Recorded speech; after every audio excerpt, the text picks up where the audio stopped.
chronological kind of through your life, and then we have random questions. So Why don't you do the chronological first? yeah, that's what we're gonna do. Sure, this is recording. Okay, so first of all, tell us, where were you born? Where were you born? I was born in Manitowoc, Wisconsin. Yeah, awesome. And It's then, part of the Midwest in the United States of America. Awesome. okay, and then tell us like a little bit about your parents. My father was born in Valders, which is a small town outside of Manitowoc. My mother was born in Two Rivers. My father graduated high school after quitting at 8th grade, and his father, who was a dentist in St. Nazianz, told him that's not very smart. So my father was working in a number of industries and decided that his father was correct, and then decided he'd approach the school and said he'd like to return, but only on his terms, which is he wants to complete it as rapidly as he could. And he did the 4 years of high school and I think 2 years, he said. Okay. Wow. Wow. And then he eventually was working in the automotive industry, fixing automobile and truck radiators, which would leak and they'd have to be fixed because otherwise the engine couldn't be cooled. He did that working for others, and then he started his own business in Manitowoc. Oh, cool. 20 years. Well, What was his he's dead business? now. Pardon me? What was his business? Fixing automobile Oh, nice. radiators and heater units and the gas tanks as well. And so the various garages that would work for people fixing cars would bring their work to him, the radiators, he'd fix them, and then they'd come pick them up and took care of it. Wow, that's cool. My mother was born in Two Rivers. Her father, after having a couple daughters, moved to south of Manitowoc on a farm and had a total of 8 children, Wow. 7 of whom were girls. My mother didn't like it because farmers don't have a staff, they have family that works. So the girls were doing field work, farm work, and my mother would get sick every time she would drive out. We'd take her in the country to show her the farmhouse. She didn't like doing that. She went to 8th grade and that's all she did. And then did she just, like, she didn't have a job when you Oh. were a kid, or what did she do? She ended up working at Mirror Aluminum, which was a 6-story building in Manitowoc, which was the highest building. Mm-hmm. And they would make aluminum cookware, pots, pans. Oh, no. So was it like Cool. a factory? It was a factory. And That's she cool. was doing factory work, lost part of her thumb on a machine. Oh, wow. Really? How? Just cut it off? But, you know, so thumbs are like this, her thumbs were like this. Oh, Wow. wow. And what, did that happen when you were born or before you were born? This was before she was married, Okay. so she lost her thumb, Wow. part of it, and didn't want us doing any factory work as kids. Yeah, that would make sense. Yeah. And did she work in the factory once you were born, or then she Did I? stayed No, at home? I never did factory work. Okay. I did a variety of things. I started working probably about 10 years old. Wow. Spend the summers working. Yeah. I'd get paid 2 and 3 cents a pound for picking beans. Oh, okay. 3 pounds for yellow beans, 2 cents for green beans. Wow. And there was a farmer who had been able to use city property about 3 blocks south of our house. We walked down and picked beans, start at 7 o'clock in the morning and finish about 4. Wow. And all that money went in the bank. That's good. Wow. So how many siblings did you have and what were their names? 2 siblings. My brother Fred, my other brother Lloyd, and my sister, 3 siblings. And my sister Lona. Yeah. Yeah. And what were your relationships with them like when you were young? I was senior. So, okay.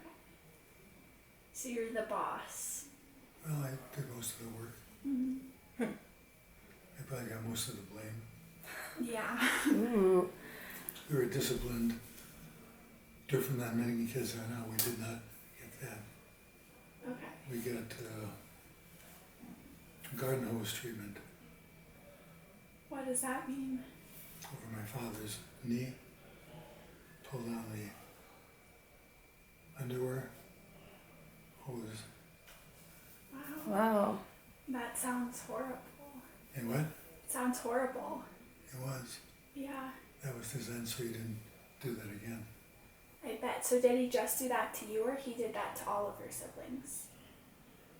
I think Lona got off without that, Okay. but all the boys, yes. Okay. That makes sense. Who were you closest with out of your siblings? Say that again? Who are you closest with out of your siblings? Well, my brother Fred was 2 years behind me. Yeah. Lloyd about 2 years behind Fred. And Lona about 2 years behind Lloyd. Okay.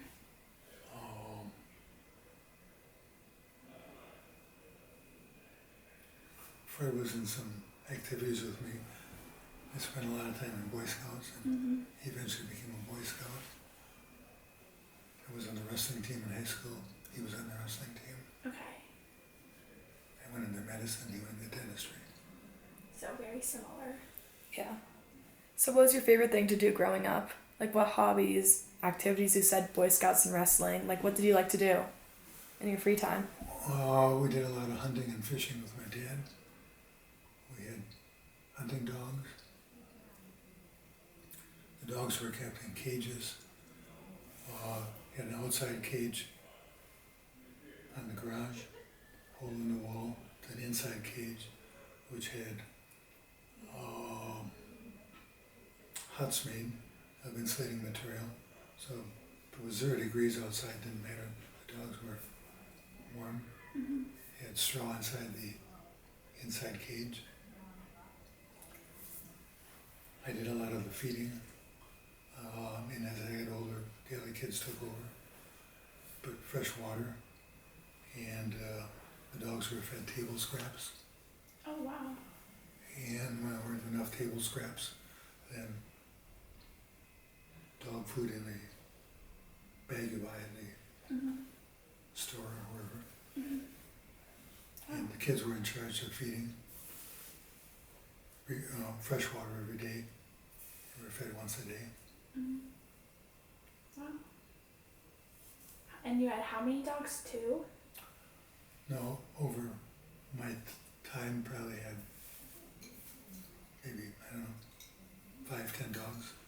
Wow. Wow. They were hunting dogs. If they didn't perform very well in the field, they were sold. Oh really?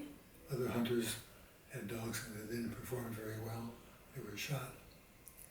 Oh wow. So they were working dogs. Mm-hmm. They weren't pets. They weren't in the house. Yeah. Never in the house. Wow. Wow. So when you sold them, did they just go to other families as a pet, or they went to other people? It's a hunting dog. Okay. We had beagles. You know what a beagle looks like? Yeah. Yeah. They were for driving rabbits, which means getting the scent and then Mm-hmm. oh, Yeah. and rabbits hear that and they take off and you see the rabbit and then you shoot the rabbit. Oh okay. They had squirrel dogs, which were something like Cleo. They were a variety of different breeds. Mm-hmm. And they would see the squirrels in the woods and chase them and Wow. bark in the tree. And that told us, the hunters, Cleo's ancestor has a squirrel up Right. the tree. Yeah. And you go up there and you see the squirrel running around. Uh-huh. And if you want to shoot it, the squirrel, it's always on the other side. It goes on around the tree, so you can't shoot. Yeah.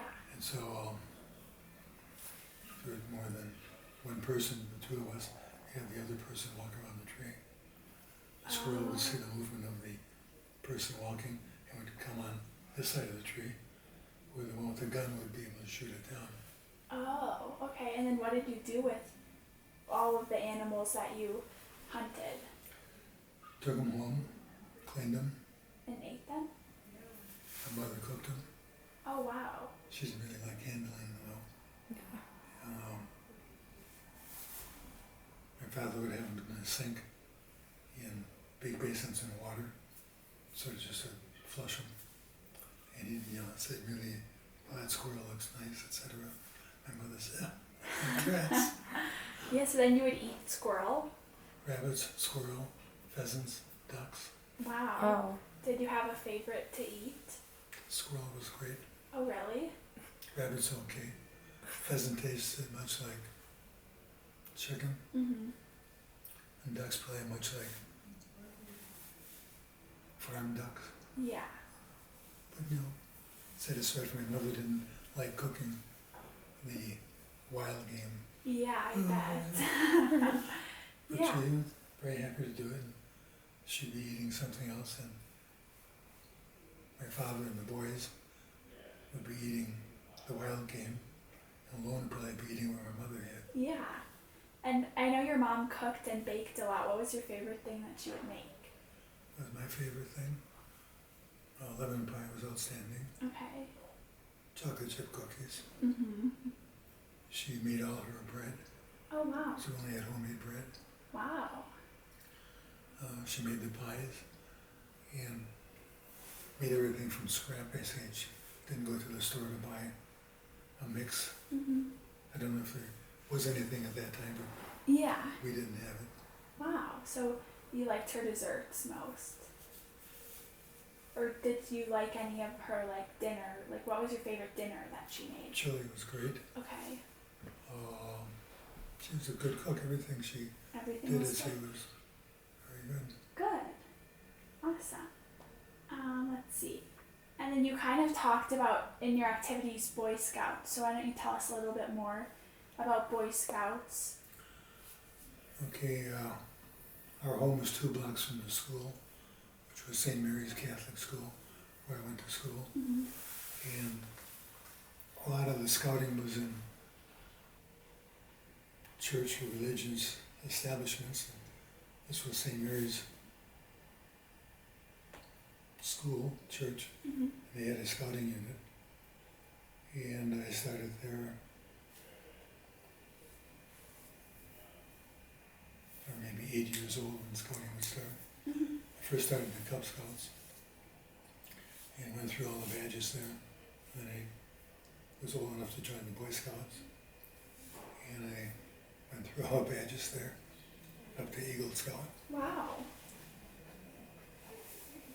And at that time, I think it was 8th grade when I got the Eagles badge. And I then went to 9th grade, which was a junior high school, which was 2 blocks the other way, Washington Junior High School. Mm-hmm. And I got assigned to a homeroom teacher. And he was in charge of the student council. And he had each homeroom select an individual to get on the student council. Mm-hmm. And he picked me. I could never figure it out. I think it was maybe the Eagle. Yeah. And from there I went to Lincoln High School, which was a mile the other way, Oh, wow. and it took me about 20 minutes to walk there. Walked all my schools, I walked back and forth. If the weather was bad, my dad would drive us. Mm-hmm. Lincoln High School was 10th, 11th, and 12th grade. I was in a homeroom kid behind me that kept picking on me, and he was from the rich part of town. His father was a banker. He was a jock, high school football, etc. And he'd be messing my hair. And outside, his locker was next to mine.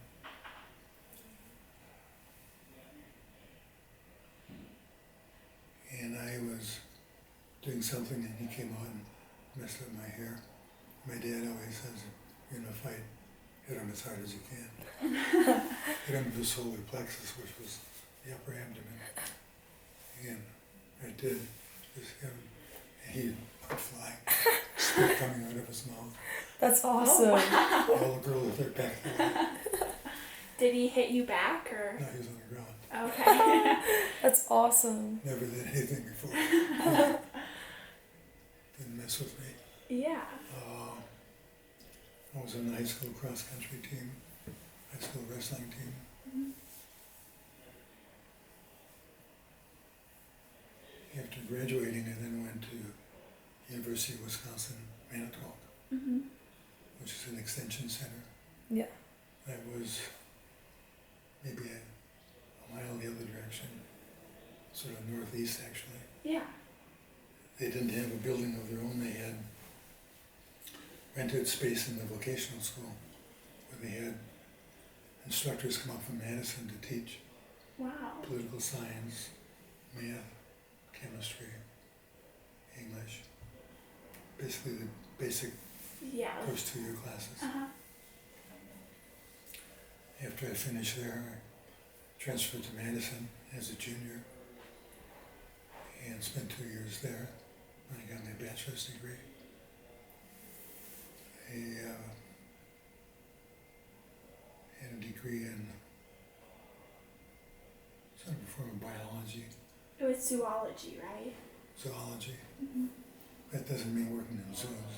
That means working with the biology Mm-hmm. part of the zoology, the animal part of biology.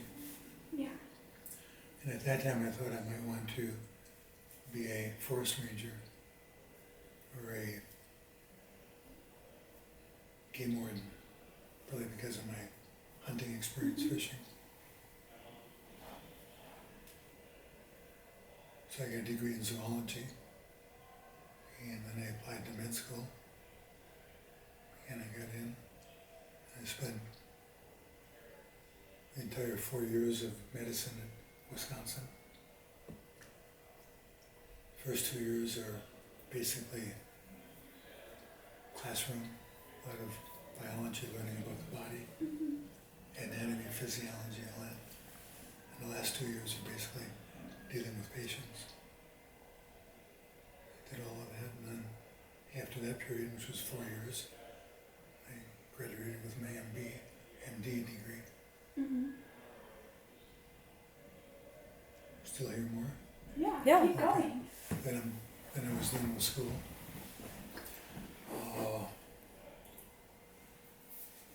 That was the Vietnam War era, and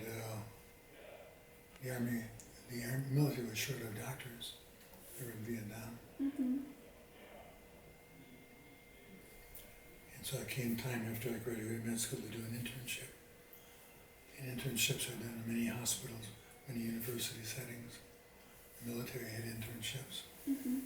And I figured, gee, if I intern in the Army, I could maybe get a better place to go, Yeah. because the doctors were going to Vietnam, that was Mm-hmm. certain. And I got selected in the Army.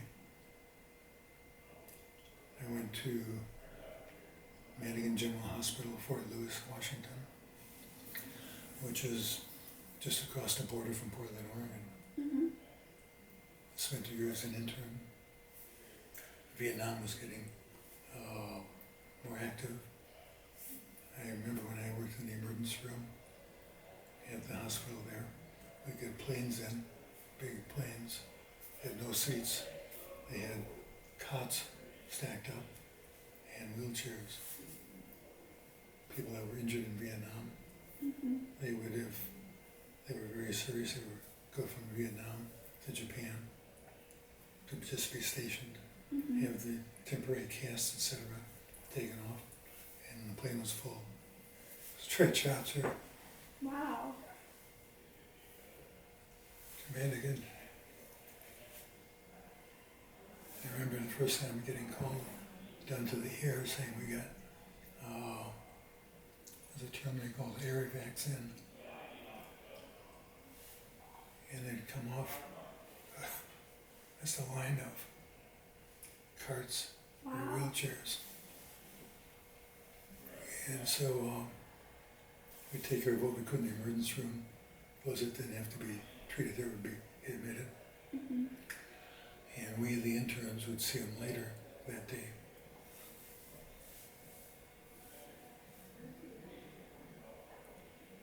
I remember one, it was my last case of the day, it was about midday. I got to the bedside. I was in the neurosurgery unit.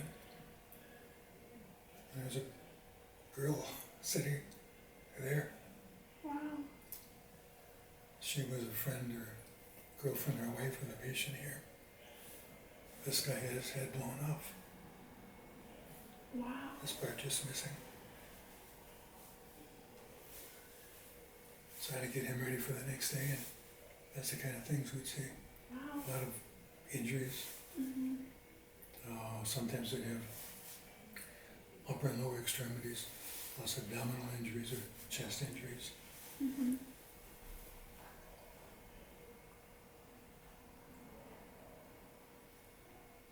I like doing orthopedics in the Army, Yeah. and one of my last months was on the orthopedic service. And I was in the clinic taking care of patients. And I heard at that time that the Army had an on-the-job training for certain medical specialties, radiology, orthopedics, others. And I figured, gee, I really like orthopedics. If I go to Vietnam as an orthopedic trainee, I'll do better than if I'm in the field with the troops as a Yeah. Mhm. medic. Yeah. And I remember the chief of orthopedics was a colonel, and he was in the clinic with me that day, and I said to him, Colonel, sir, Army doc, Mhm. I heard the Army's got OJT programs. You have any in radiology and orthopedics? I said, yeah. I said, I'd like one of those. He said, well, I can't give it to you. He said, I can call Washington tonight, though. Wow. Next day he says, you're going to Virginia next week. That was the end of the term I had there.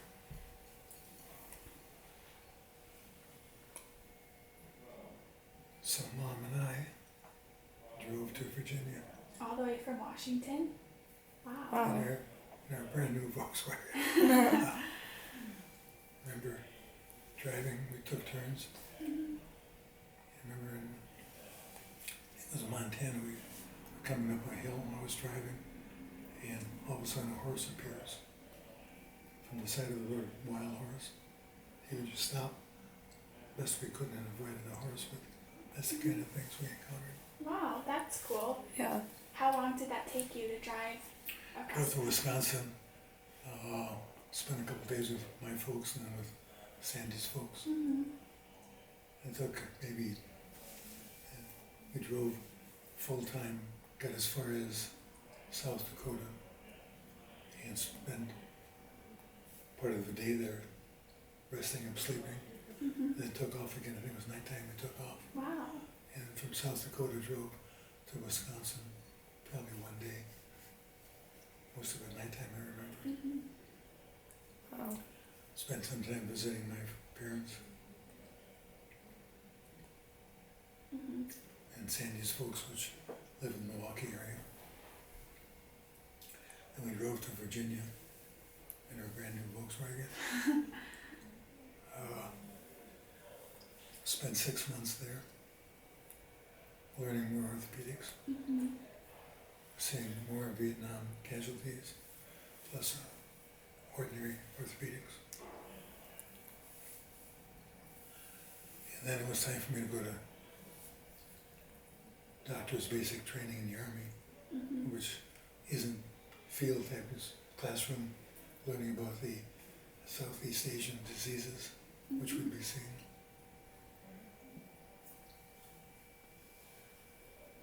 And at the class, this was in Texas, it was in Texas, Grandma went to stay with her parents in Milwaukee. And the guys I roomed with were from other parts of the US. And they said, we're going to Mexico over Thanksgiving. Why don't you come with us? So I went down there and it was fine. But before that, at the classroom, guys would be called out for their assignments to Vietnam. Oh, okay. And, excuse me, I gotta sneeze here. Oh yeah, you're fine.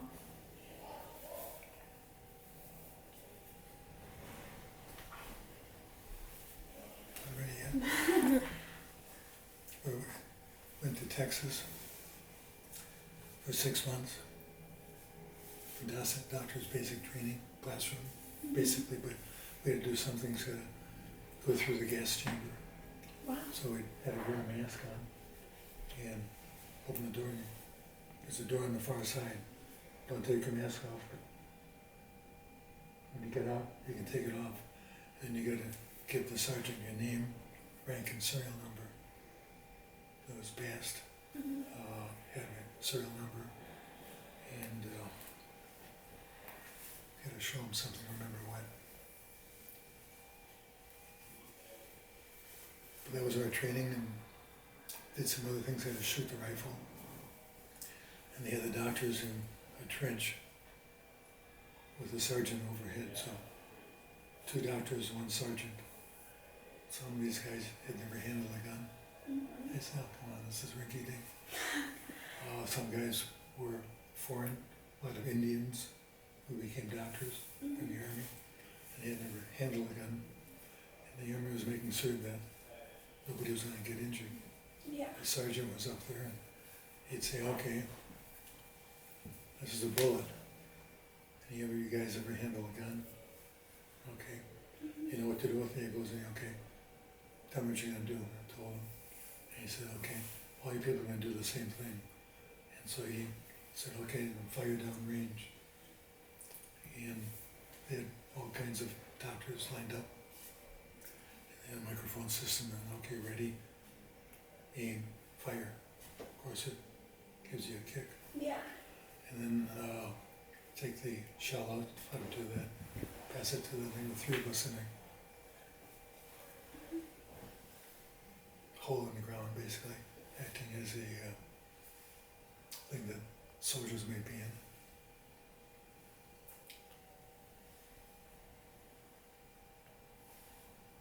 I took care of that, and then go back to the classroom, and called me out and said, you're going to Bangkok Wow. and go get your orders. So I go get the orders from the sergeant. Mhm. I said, where's Bangkok? Oh, I don't know, look it up. Sir, Yeah.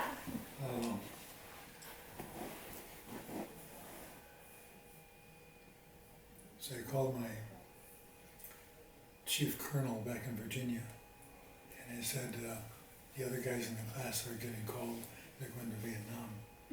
I got called on and said, I'm going to Bangkok, but they wouldn't tell me where it is. They told me to look it up. He said, I suggested to the Army you go to Bangkok. He said, I think it's the best assignment in the Army, Yeah. and take your wife. And so were you happy that you got placed in Bangkok instead of Yeah. in Vietnam? Well, I was a little concerned because they sent me there as chief of orthopedics. I Wow. said, come on. Yeah. It's a big job. Yeah.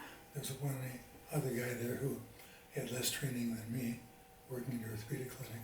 Wow. So I became his supervisor. I didn't think I would want to be doing surgery on my own at that point, with only 6 months. Yeah. So I picked only cases I thought I could handle, and I made the acquaintance of an orthopedic surgeon at the Seventh-day Adventist Hospital. So he was there as a missionary. Uh-huh. And I drove over to him and said, I want to talk to Yeah. Dr. Carlson. I told him what I had. I said, I'm an OJT, on the job training orthopedic surgeon. I'm chief of orthopedics at the Army, Yeah. but I don't feel comfortable doing everything. I said,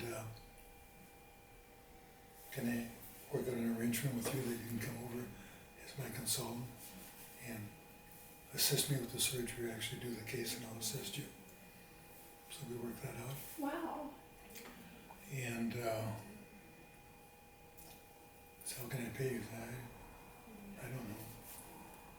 So I asked my chief of the hospital, I said, I did this. Is this okay? Yeah.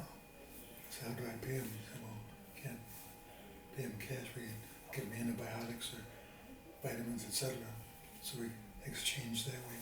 Wow. Oh. And he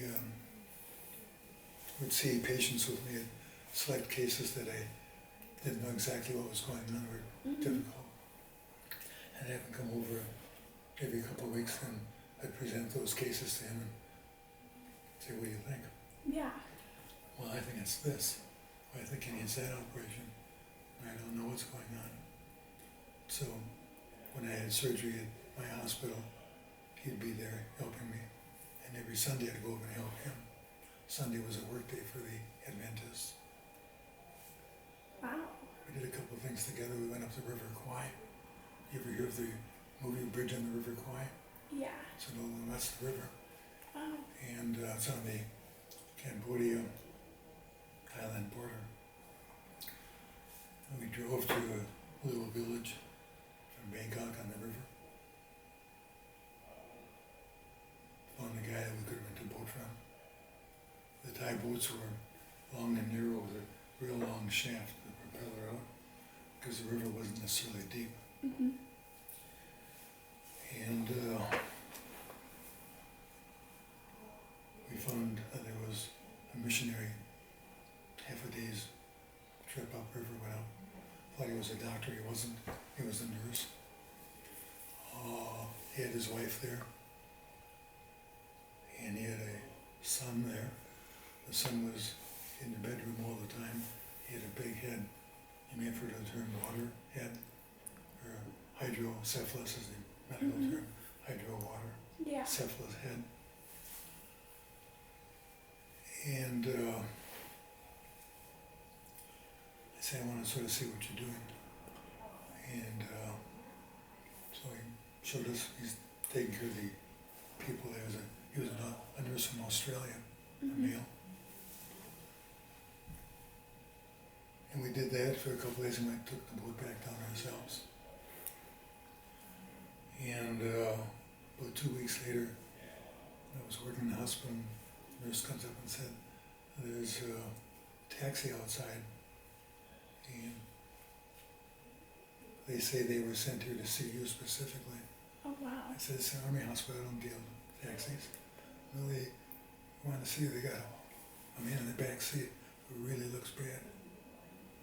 So I came down. He was a Thai citizen.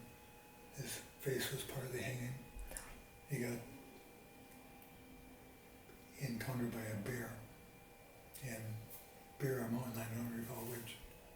And he said, we can't handle that here. And I said, go over to the Thai University. And I called up and said, this is what's coming. So they took care of him. Wow. So that's kind of the things I did just Yeah. for fun. Yeah. That's cool. And in the Thai Army hospital, did you treat people who were flown in from combat, or who were your main patients that you saw? Bangkok was what's called an R&R center, rest and relaxation, Mm-hmm. which would handle troops from Vietnam. When you were in Vietnam as an Army personnel, you got, I think, 10 days off Okay. to do R&R, rest and relaxation. Mm-hmm. And this would be Bangkok, Australia, Philippines, some other places that they could go to. Mm-hmm.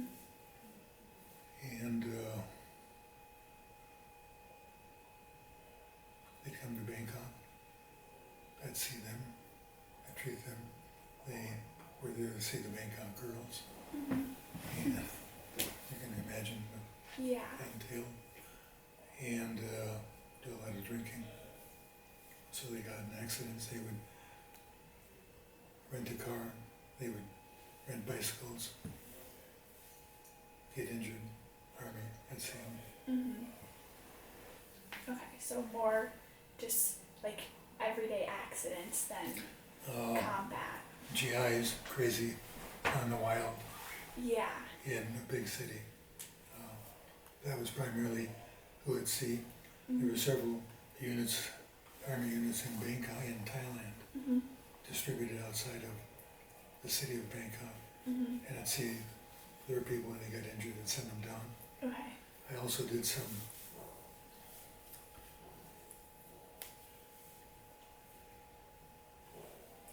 work in various army units in Thailand. They didn't have any doctors, they had physician assistants. Mhm. And every so often they would have a doctor come to take care of a number of the vets they had problems. Mhm. And to send a plane up from Vietnam, a propeller plane, to pick me up in Bangkok, and then we'd fly out to Kanchanaburi or, a bunch of other ones. Mhm. Oh wait, Grandpa, let me Oh, fix the microphone really quick. I shouldn't cross my hands, should Oh, I? you can. No, you can. We're just the microphone is kind of falling over. Okay. Okay, there we go. And it would fly me out, and it was a two-passenger plane, had two pilots and two seats for passengers, and it'd be all by myself. Wow. And they'd fly, I'd see the jungles from the top, and when we came to the army base, they'd have strips, and they'd come along, and instead of coming like this down, they'd come like this. And Oh if they- wow. I said, gee, why are you doing that? Well, we're flying Vietnam, that's how we have to fly there, so we don't get shot. Oh We're doing yeah. the same thing here. Wow. Wow. And so then what would you do when you went to these I'd bases? spend a week there, treating the various problems that the vets or the active military had. Mhm. Wow. Then they'd come and pick me up again, from a different group that came over from Vietnam, pick me up at the remote villages, take me back to Bangkok. Wow. Wow. What would you do for fun in Thailand besides, like, when you weren't working? What would you do for fun? What would I do for fun? Yeah. Well, I had a little baby girl at that time. Yeah. Would go swimming. The Army had a variety of swimming facilities for the military personnel. Mhm. We would drive down to a place called Kanchanaburi, which is south of Bangkok, maybe a 2-hour, 3-hour drive. I bought a brand new car in Thailand. Oh wow. Ooh. It had a Subaru, before Subarus were in the States. Wow. Of course, it was right-hand drive, Mhm. so we have left-hand drive here. Mhm. So you have to learn how to do that. It's really not that difficult, just Yeah. awkward. And we drive down to Bangkok. The Army had a facility there for its troops, a vacation facility. Oh, that's cool. And so we'd get a bungalow, Mhm. which was basically bedroom, maybe a little kitchen type thing, bathrooms. And Kate would call on it. Of course, she was that big. Yeah. Oh, that was done frequently. Bangkok was very hot. Yeah, I bet. Hunger was not uncommon. Mhm. We rented a house, which was about 2 blocks from the hospital. And I had a summer uniform at that time, because that's what we wore in the summer, which was khaki, short sleeves like I got here. And I could walk to the hospitals, maybe 2 blocks. I'd maybe leave at 7 o'clock in the morning. By the time I got there, my uniform was saturated with sweat. Wow. That's in the morning. Wow. It was cool in the morning. So I'd wear scrubs all day and then change back to go home. Mhm. we'd swim in the variety of Army bases in the pool, try to teach Kate how to swim. Mm-hmm.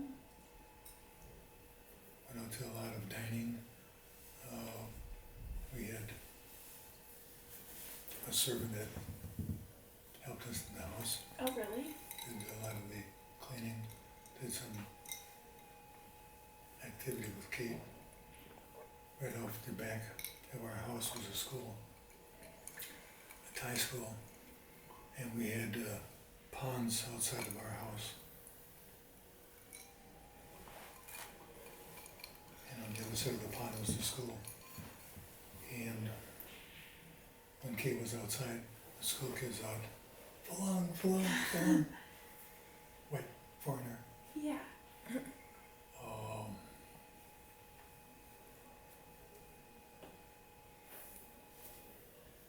I was working. Yeah. That's basically what I did, was Work. do that. Go out to dinner a lot. Mm-hmm. Yeah. Cool. Well, how about we'll kind of finish talking about your work, and then we can circle back and talk about like how you met Grandma and like more stuff in your personal life. Does that work? Sure. Okay. So Kate was born in the Army Right. hospital. yes. Okay. Yeah. So then after you guys lived in Bangkok, you moved to Michigan, correct? Yes. Okay. So then, and you moved. What did you do for work once you moved to Michigan? I decided to become an orthopedic surgeon, a real one. Yeah. And I got a residency there. Okay. The fellow I was in charge of the residency was a hand surgeon. I was interested in hand surgery Mm-hmm. a lot at that time. He developed a lot of the artificial joints, Wow. so I was interested in seeing if that all works. Yeah. Spent 3 years in Grand Rapids. Mm-hmm. What I did there was read orthopedic books and work. Yeah. And then I was interested in living in the Pacific Northwest, and we had spent a year there already. Mm-hmm. And I looked at various positions around the country. There was an opening there in, I think it's called Vancouver, Washington. Mm-hmm. So Vancouver, Canada versus Vancouver, Washington, Yeah.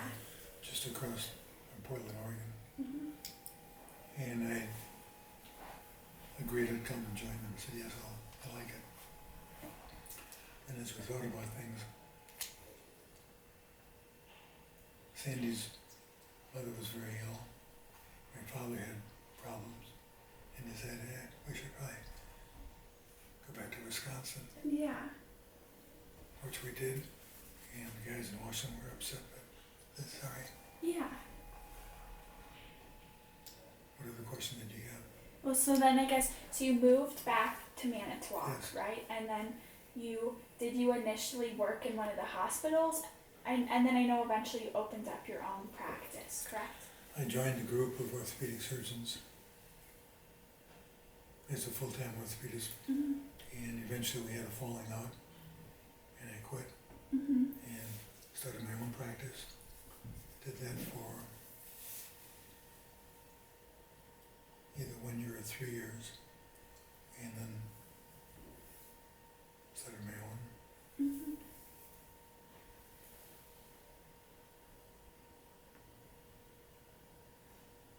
Did that for maybe 15 years, maybe more. Mm-hmm. And the hospital was buying up practices, so you had a choice. You could either join the hospital or go someplace else, but the hospital was going to be controlling everything. So I signed up with the hospital.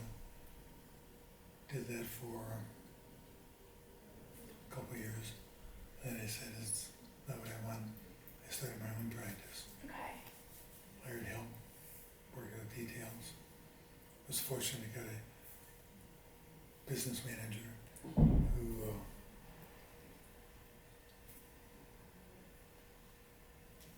I don't know who she was working for, but she was a former nun.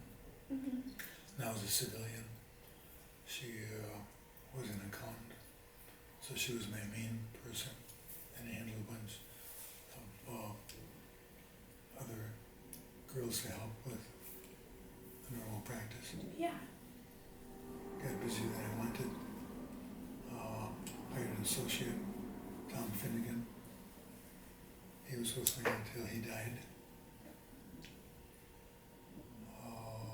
What else? How long did you have that practice open? 5 to 10 years. Okay. And then we decided to move to Manitowoc to join an orthopedic surgeon that operated my leg when I was in high school. Mhm. His practice, which after a while didn't work out. So I said, I'm leaving this, I'm starting my own. So I got sort of jumped ahead a little bit. Yeah. But that's when I hired the former nun Okay. as my business manager, Mhm. and eventually hired my associate, Tom Finnegan. Yeah. Then as time passed, I just said I had enough of this, I quit. Uh-huh. And so then did you retire or you went back to the hospital? Well, I was interested in what the VA had, so I looked at the VA hospital, Mhm. which was in Iron Mountain, Michigan. And they were just coincidentally looking for an orthopedic surgeon and say, hey, we need you. I said, I don't want to work full time. Uh-huh. Well, I kept begging us, I'll think about it. And I said, I'll give you a couple of weeks, a month. Mhm.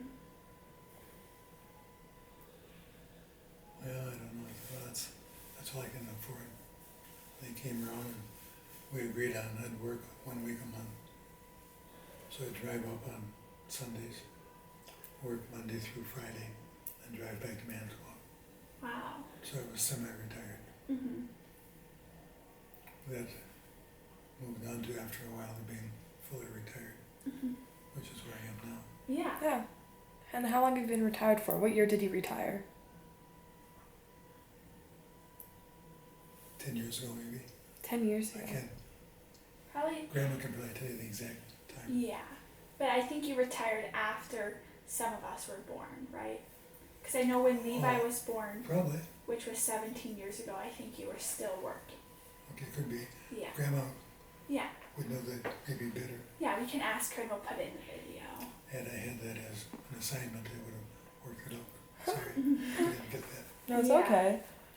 Well, I guess I just have one more question about orthopedics, and then we can move on to your family stuff. Unless you Yeah. have any other questions. Orthopedics and then Okay. family stuff. Yeah. So I guess all of us kind of want to know what was like the craziest case you ever worked on, or one that the whatever orthopedics case kind of sticks with you the most. Craziest case.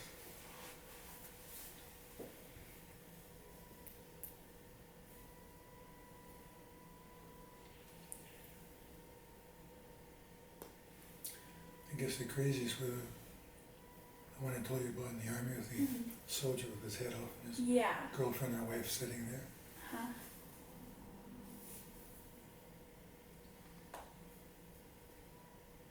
The other one might be being in the emergency room and seeing the planes being unloaded with vets, either in litters or in wheelchairs. Yeah. So mostly army stuff. What kind of a case would you be interested in? I Any. guess just one that I can maybe. tell you about the first soccer player I met. Sure. Sure. Yeah. Yeah. I was in the emergency room working, and the nurses came out and said, we got a soccer player that's injured. What the hell's soccer? We don't have soccer here. Yeah. Well, it's a new thing that's coming to Michigan. Yeah. Wow. So I go see a guy, and he had well, he didn't have a splint on, but he had a very obvious fractured tibia. Of that, and I got kicked. Mhm. Why would you get kicked? Well, that's what we do, we kick. Okay. I don't know anything about soccer. Yeah. I remember that very well. Yeah. So I was always concerned to see a soccer player. You have shins. Yeah. So Oh. I remember having to be at a football game as the doctor, and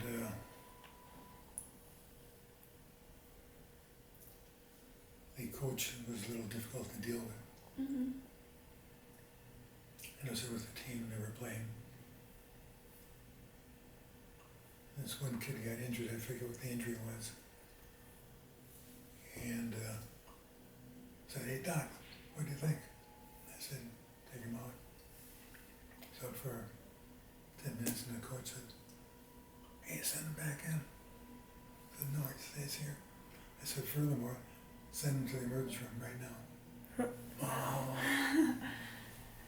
Wow. Said, "I'm in charge. Ask me what to do, that's what you do." Yeah.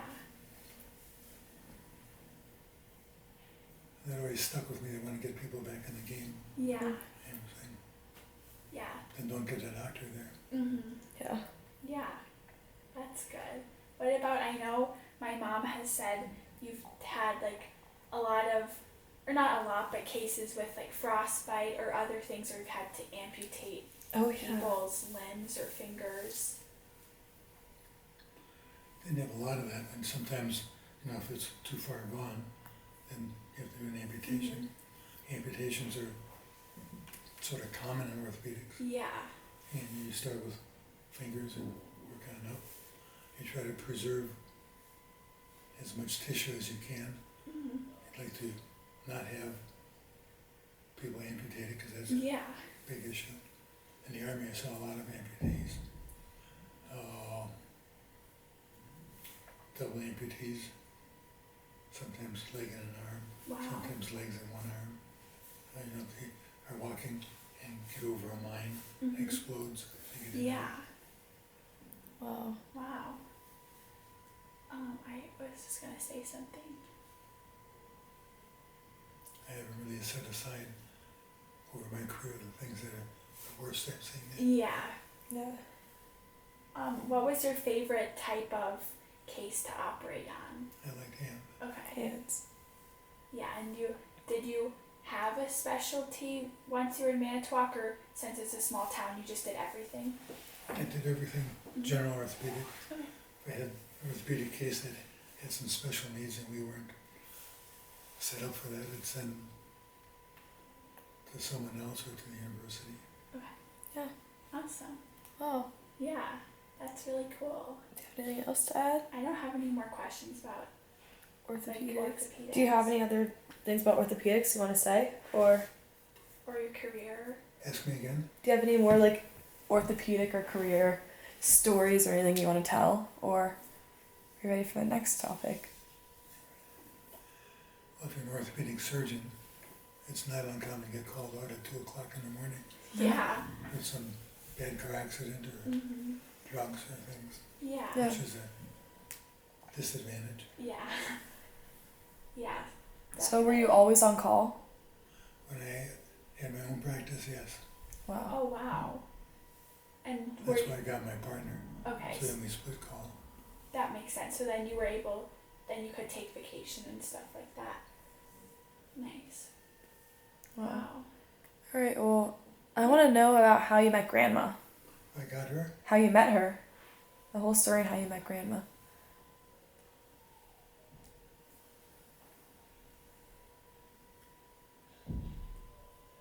Oh. I was a med student, and my roommate Don Beekler was interested in radiology, and he had some training already, but was part of the radiology group, and they were having a picnic. And he said, "We got a picnic." It was summer. And she joined me, we went to the picnic. Mhm. So we went to the picnic and they were playing ball over there in the field, and we were having refreshments here. And he said, "See the baseball player over there?" I said, "Oh, yeah, that's pretty good." That was Sandy. Oh wow. And she was like, "Bad?" I said, "Yeah, it looks real good." And so she swung and hit the ball and ran. I went over and said something like, "Yeah, it was a very good hit" or something. Mhm. And spent some time with her that evening, talking. And she was there with a bunch of girlfriends. I didn't have a ride home and I had a car. So I said, "I can drive you home." So as I recall, they all came in the car. And that's where Sandy's apartment was, her roommates. Yeah. And they said, "Well, why don't you come on up?" So I came up and probably had a couple sodas,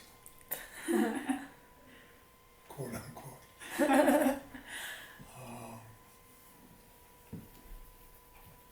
They went to bed, Sandy stayed up,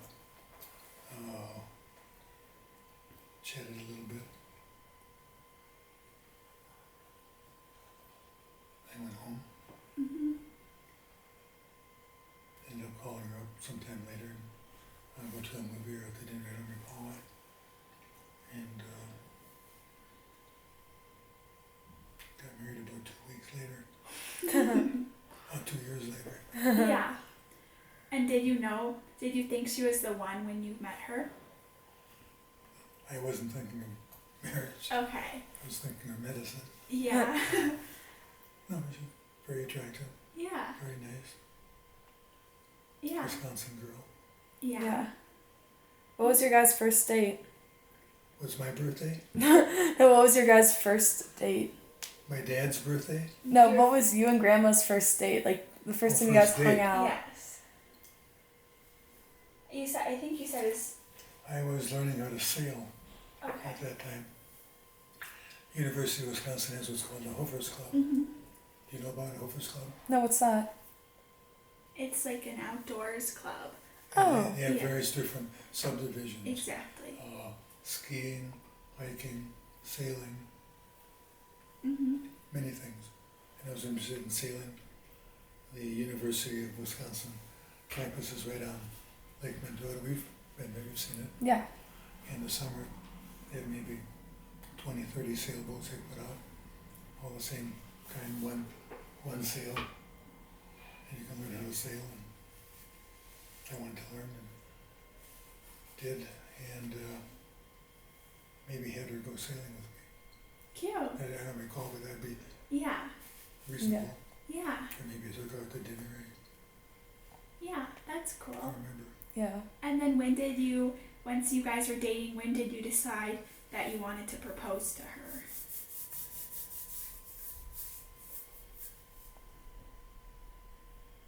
Or like, anything about your proposal? Do you remember buying the ring, how you proposed, I'm trying to anything? figure out, because we were going to get married at the time I graduated, Mhm. and maybe it was after going sailing, or maybe it was sailing. Mhm. I don't recall exact details. Yeah.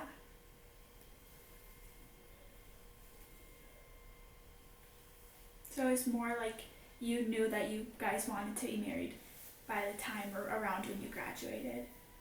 And if you don't remember, Yeah, okay. because actually, what happened, I graduated in probably early June from med school. Mhm. Then we got married. Oh yeah, because your anniversary's June 17th or something like Could be, that. Okay. So Yeah. I graduated maybe the 7th. Yeah. And we drove to Washington in an old Buick I bought for maybe $200. Yeah. I had to put in the seatbelts myself. I Wow. had to drill through the floor, have someone underneath passing it up. Mhm. Seatbelts just came off, and that was a big issue. And I was certain you needed seatbelts. Yeah. Put them in myself. So at Sandy's family's residence was doing that. Wow. I think her dad maybe helped me, or maybe one of her brothers. Yeah. So I put in our seatbelts, and we drove from Milwaukee to Tacoma, Washington, Wow. where the Army base was. Yeah. once we get out there, car worked fine and forward, but we couldn't back it up. Oh, No reverse. wow, yeah. So that's when you got your new Volkswagen. Yes.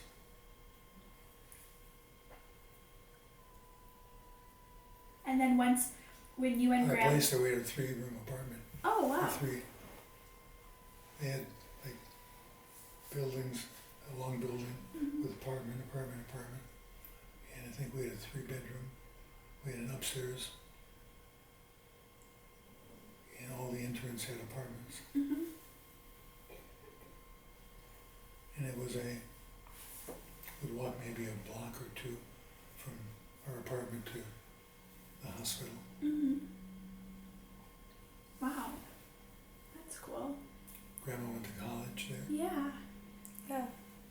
What was your guys' wedding like? Nice sunny day. Oh, Is it big or small in terms of the number of people? could I ask Sandy? Yeah. Okay. It seemed like a lot of people to me. Yeah. Oh, the church wedding. And then a reception afterwards. And then a big dinner. Nice. And Yeah. dancing after that, Did you have polka music? probably. I learned how to polka in New York. Oh, really? When I was a med student, 3 of us were going to get a job for the summer. Mhm. Someone said before I go to New York, go to the Catskills. They have a lot of rich Jewish people there that come up and they spend money and easy to get a job. Yeah. How do you get a job? Well, just say you're here to work. Mhm. Oh, tell them you worked up here last year. I said, well, that's New York. We tell them it didn't work. Yeah. So you do it. So we, two med school classmates and myself drove out from Madison to New York. And we were given names from this other guy. What you do is you go up to one of the big places and you tell them you work for so-and-so, the maitre d', Jose or whoever he is. Mhm. Even though you didn't, you tell them that's what you do. Yeah. And they'll hire you. Oh, And wow. they did. So of course I had to learn what to do. And Yeah. I remember the first job I had, they had me parking cars. So I'm really okay. And so the kid I was working there, you know how to drive in, Chad? I'll show you how to do it. He's watching this guy's gonna give me his keys. So he gets in the car, steps on the gas, flies back. It's a brick. Oh, geez. no. He said, well, that's not the way it's supposed to go. Mhm. So I parked cars for a while and he had a job at a restaurant. Real small, not a restaurant, a resort. Uh-huh. I was working in the kitchen there, in the dining room. We get people to take care of for the whole week. 3 meals a day. Oh, wow.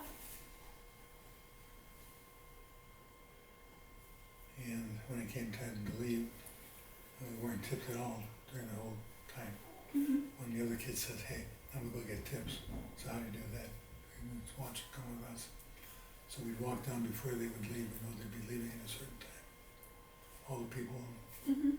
the resort week was over Saturday. I think it was Saturday, but a given day. And we walk out and get on the driveway going out where it was only one car. Mhm. And we wait until the cars came in, we'd walk out. It's okay, line up. The car would stop and the guy would get moments. I've been trying to find you guys.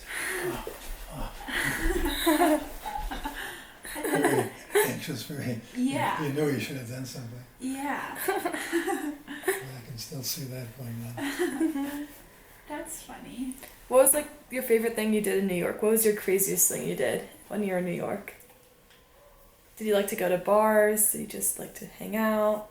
What did you like to do? I had a friend there, spent time with her. Ooh. She lived in New York City. She was a Wisconsin student. What was her name? Joni. Joni? Cool. And what would you guys do? Go to dinner. Nice. So was she like one of your ex-girlfriends before you met Grandma? Ex-girlfriend. Yeah, or a girlfriend. Yes. She was a student in Madison, so that's how I knew her. Cool. How long did you date her for?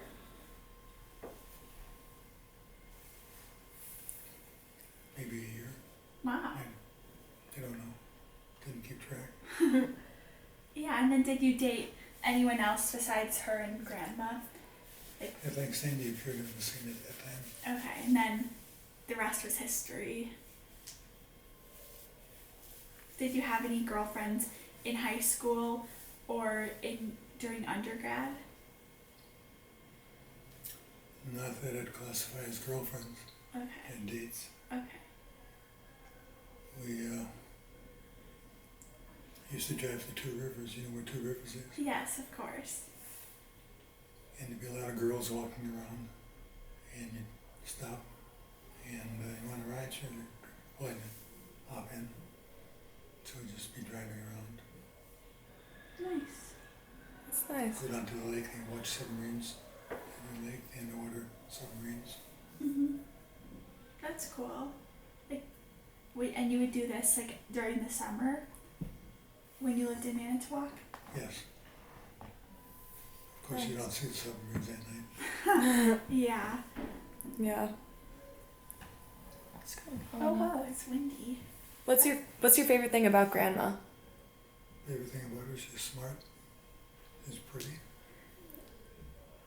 Yeah. She thinks I'm great.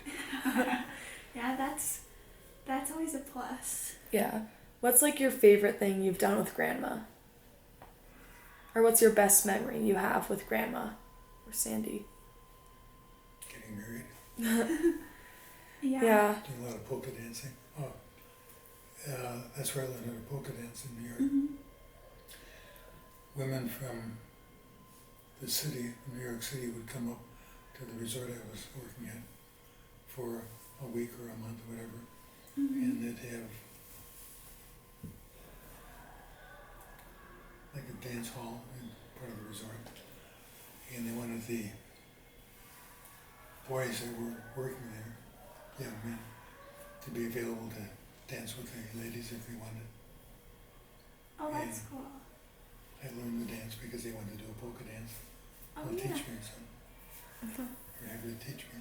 Oh, that's cool. That's awesome. And then when you met Grandma, did she know how to polka I think dance? so. Okay. So it was like a common skill. Everybody from Wisconsin, I think, knows how to polka dance. Yeah, that's true. Do you? Like, kind of. Okay, you need more practice. Yeah, I do need more practice. Okay. But I've done it before, but I'm not an expert. Let's see. It's a fun dance. Yeah, it is. It's really fun. What about now? How about you talk about like your kids, like what made you want to have kids, and then you already kind of talked about Kate, my mom, a little, but maybe talk about when you guys had Brian and Liz. Brian was born in Grand Rapids, Michigan. Mm-hmm.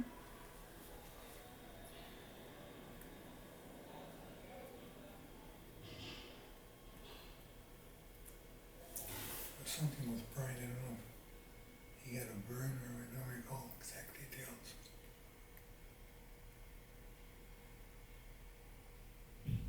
When he was little. Yeah, I think he was maybe must have been 2 years by the time we left Mm-hmm. Grand Rapids. Because Liz was born a short time after we got to Manitowoc. Yeah. I was a resident, it's not much time you have as a resident besides eating and sleeping and being at the hospital. Yeah.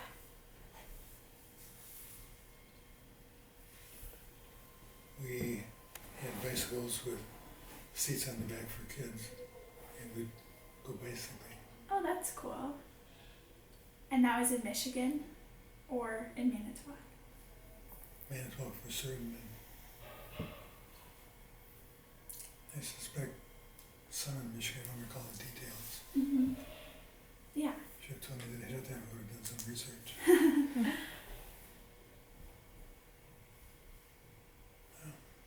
And then besides biking, once all 3 kids were born, did you have a favorite activity that you guys would do as a family?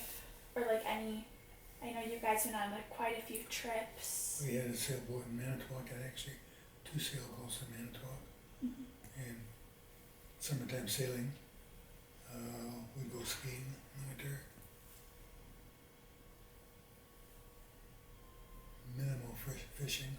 Yeah. Mm-hmm.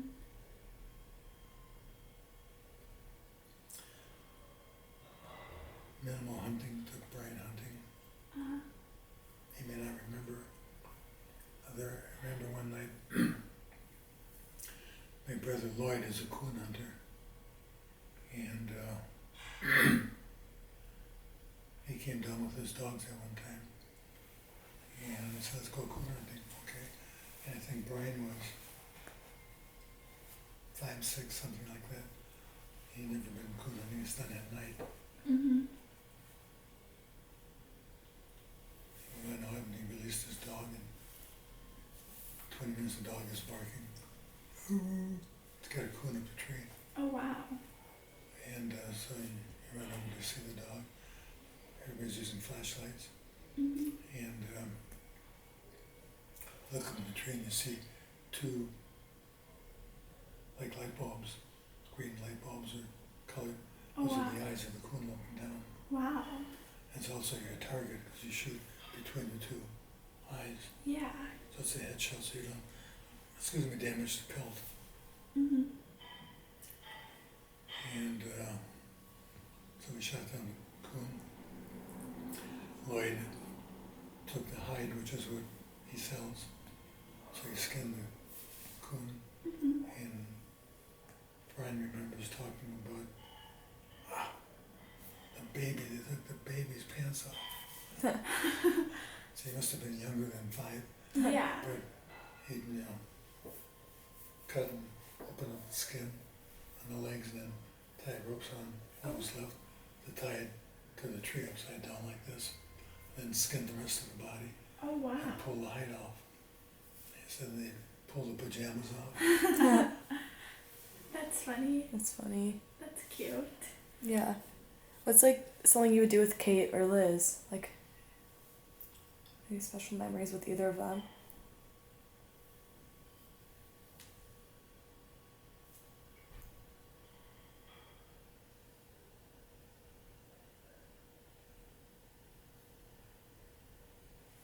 Kate liked to sail Yeah. in Manitowoc, and she became very skilled at that.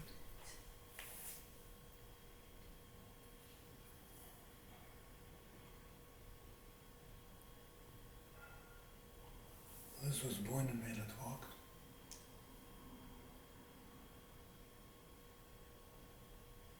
We used to do summer vacations, Mm-hmm. rent a place for a week or so, Yeah. usually with a lake. Kids could go fishing. It was always fun to catch fish. Yeah. I know yesterday they were talking about you had a conference, actually here in Park City, and I think A bonsai tree conference? What conference? a bonsai tree conference or something. Yeah. Bondike? Bonsai tree. Bonsai. Yeah, and I think my mom and Brian were like in college by then, but I know Aunt Liz came with you guys and you went and toured schools in Arizona, and then you toured Boulder. Do you remember that trip at all? Well, for her colleges, you mean? Yes. Yes. Yeah, and then you came here for the conference and did a bunch of college tours. I think she decided she was going to Boulder after Yes. she had seen it. Yeah. I remember going to Arizona driving Mm-hmm. up and down. Yeah. I just thought it was cool that it was like in this area. Yeah. What was your favorite family vacation you guys went on? Favorite family vacation? Just the fact of being on vacation was the thing. We oftentimes would rent a place, summertime, sort of a setting like this. Yeah. We have boats, go fishing. They all didn't have sailboats. Mm-hmm.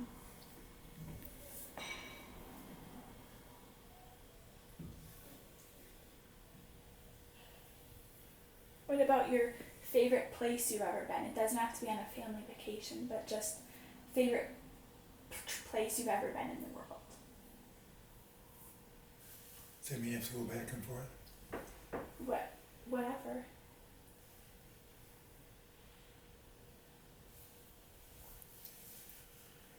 Well, I got to do some traveling on army time to vacation spots. Mm-hmm. Grandma didn't get to go with me. Oh, really? My neighbor next door, when we were in Bangkok, he had a house next door. He was called the Sergeant Major, high-ranking sergeant of the hospital. And he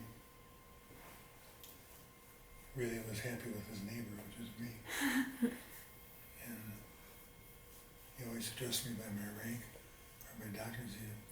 I started as a captain. After a while I became, my last year in the Army I was a major, so I was up in grade. Wow. So he'd either call me Captain Bast or Major Bast. Mm-hmm.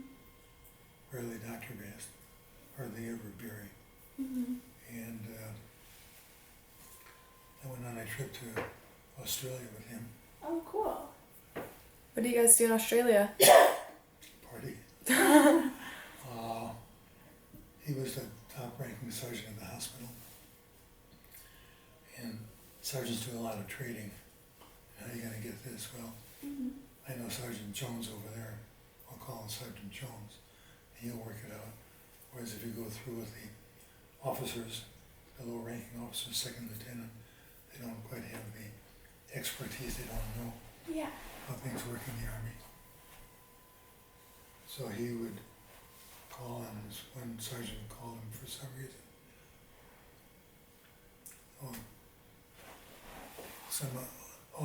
Some Australian planes were coming to land in Bangkok, and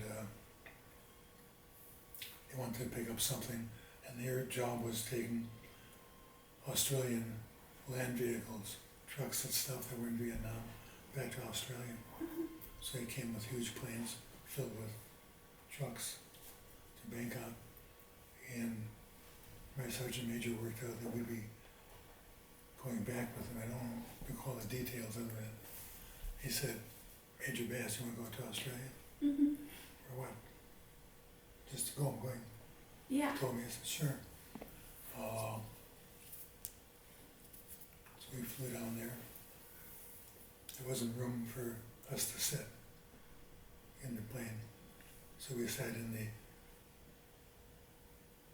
cabins of the trucks. Oh, really? So I sat behind a wheel of a big truck. It's an army truck that the Australians were taking back home. Wow. And he sat someplace else. Otherwise, we would go up to the front deck where they're flying the plane, and we could sort of hang around there a little bit, Mm-hmm. off limits. But Yeah. and we spent the night in Malaysia, just a little bit north of Singapore, at what was a British Army base, or still was an Army base, a British Army call. Mm-hmm. But they said the enlisted sergeants and the officers, captains or majors, don't room together. And so the sergeants will go to this place, and I, as the officer, will go to this one. So it's really the sweetest thing you got is that was a very nice thing. Oh, wow. My quarters are about as big as this plus out there, Oh, wow. a bed, a desk, and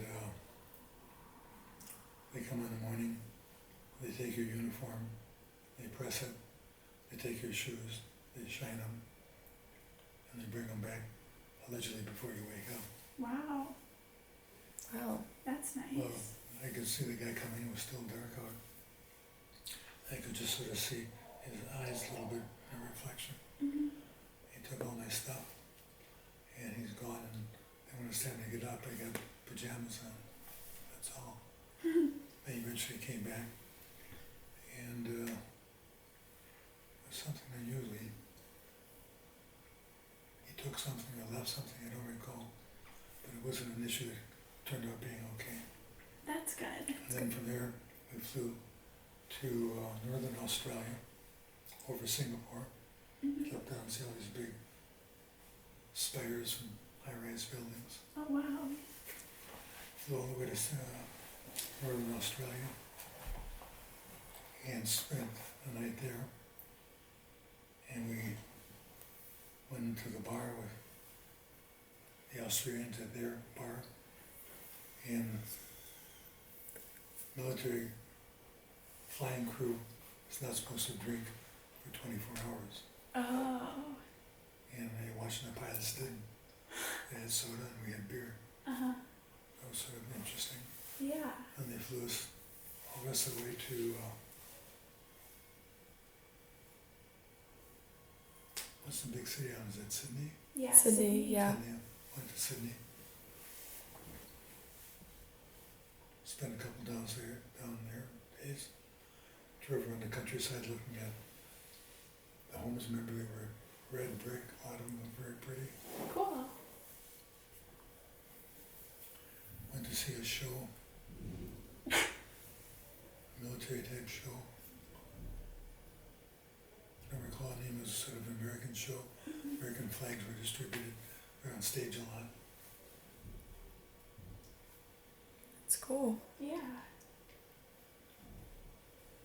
Oh.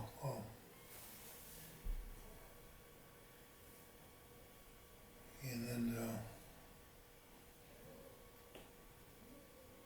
my Sergeant Cather said he's not going back to Bangkok, he's got orders to go to Vietnam to check something out. Wow. Do you want to come to Vietnam with me? I said, I don't know.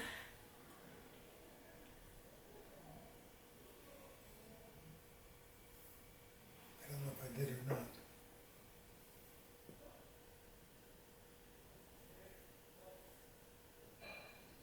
I've been through Vietnam before. I had to take some patients back to the States. Mhm. And I had to fly back and coming back, stopped in Philippines, stayed with some Air Force guys who were on their way to Vietnam. Mhm. And they had been through training in the Philippines, escape and evasion. Oh I said, wow. what's that? I said, well, they give us these chits and they send us out into the jungle and said, hide, do whatever you can, escape and evasion. Because we're sending out these Philippine,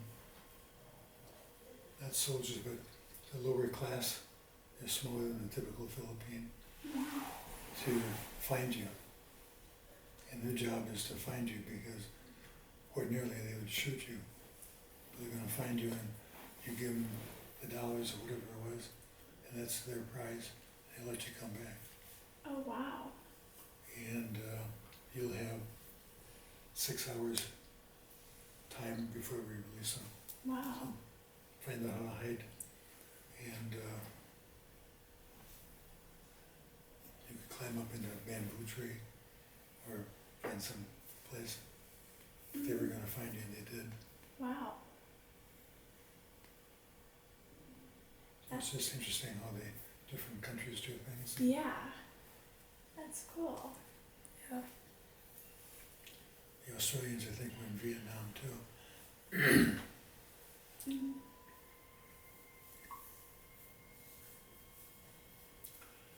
So that's how I spent some time in the Army. That's cool. That's cool. What other questions do you have, Shane? I guess we have a few more questions back to kind of when you were a kid. Do you want me to ask you those, or do you want a quick break for like water? Okay. Okay. I guess what. Oh wait, were- before you start, let me Make sure this is still recording. Okay, perfect. Okay, did I turn it off? Oh no, just double checking, and then I'm gonna re-angle the mic. Just 'cause it might just slowly over time falls over. Yeah. Okay, Um, perfect. Okay, what are one or two of your favorite childhood memories?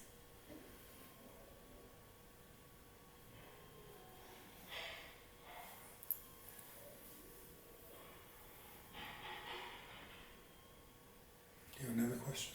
Yeah. What classes did you take in high school, or what were some of your favorite classes in high school, if you remember? Well, I took a lot of sciences, chemistry, physics, biology. Took math. I was not stellar in math, but I got through. Uh-huh. Did not like English. Did not like English lit at all. Yeah. Took bookkeeping because my dad said, you know, you should become an accountant. That's the best job on earth. A desk this big and Yeah. a chair and you're ready to go in business. Well, they didn't have accounting, they had bookkeeping. Yeah. But that was horrible.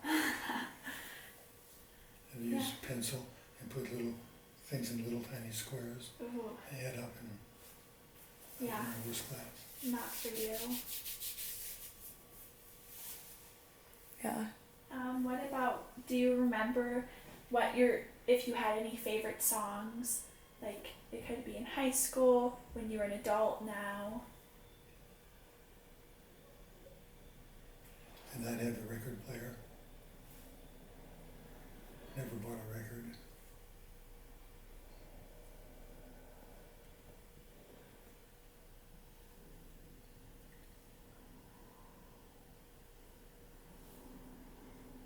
Favorite songs? Yeah, there were a couple, but I don't remember it That's okay. at the moment. What Yeah. type of music did you like polka music? I like polka music, yeah. We had teenage bars at that time. Oh, really? Really? You could drink at 18 beer, Wow. but not alcohol. Mm-hmm. And one was Timber Lodge, which is in Manitowoc, it's now an Elks Club. Yeah. And we'd go there, sneak in before we were 18. Supposed to have an ID. Uh-huh. And so we'd get beer, I think it was non-alcoholic beer even. Oh, really? Sure. Maybe not, I don't remember. But that was a big deal. Yeah. And did they play music there, or? Yeah, it was filled with high school kids, Mm-hmm. usually shoulder to shoulder. Oh, wow. It's like almost like a party. That's cool. Most of the kids there underage. Mm-hmm. And did you have like a best friend or like a few good friends in high school? Yeah, they were former Boy Scouts too. Okay. One was Francis. He lived 2 blocks away. He had a couple older brothers with big Harley motorcycles. Oh, cool. And when he got to be old enough, he had a Harley motorcycle. Mm-hmm. And I would frequently ride to Milwaukee with him on the back of his Harley. Wow. And for a very hot day, you'd think that'd be great. Well, it was cold, maybe driving at 60, 70 miles an hour, Yeah. hanging on and just the wind blowing. It Mm-hmm. was very cold back then. He also did a merit badge with me. To be an Eagle Scout, you have to get 21 merit badges. Wow. A lot of things are Scout related. Mm-hmm. Camping, outdoor activity, cooking, outdoor cooking. And one was cycling, that you can select, and we picked Mhm. cycling. Oh, cool. I did and asked him, he was not a scout. He would enjoy scouts. But we had to get 6 25-mile bike hikes in Oh, wow. and one 50-mile bike hike to be eligible to get the badge. Mm-hmm.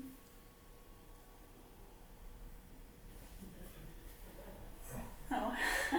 He's in trouble. James threw a ping pong ball at the the guy sleeping. Oh no. And he jumped up. That was his father. Yeah.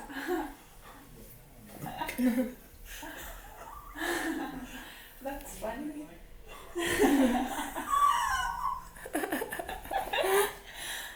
I forgot what I was saying.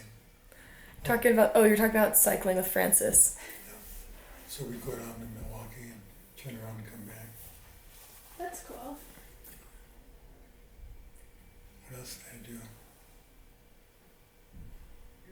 I did a lot of hunting, lesser amount of fishing. Yeah. Well, I know you mentioned you worked picking beans. Oh yeah, Did you have any, was that your only job until college, or did you have any other jobs? that was one of the first jobs that helped pay for college. Oh, cool. I never bought a record, never had a record player. All the money I made went into the bank. Uh-huh. So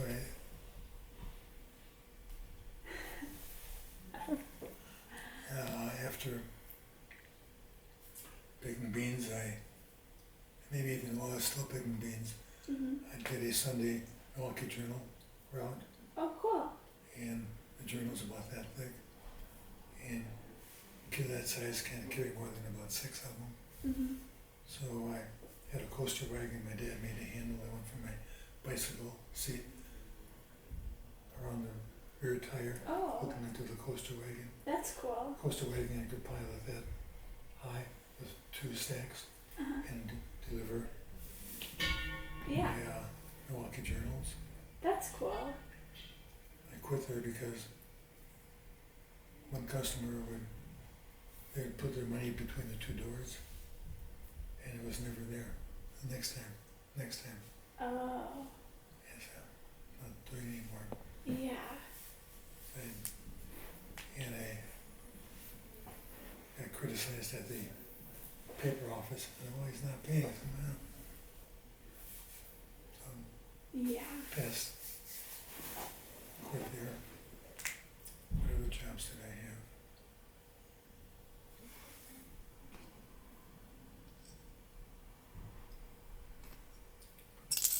I got a job at Swords Dairy, which is now called the Big Cow, Oh, yeah. on 10th Street, where you get nice ice cream. Is that by the beach, kind of?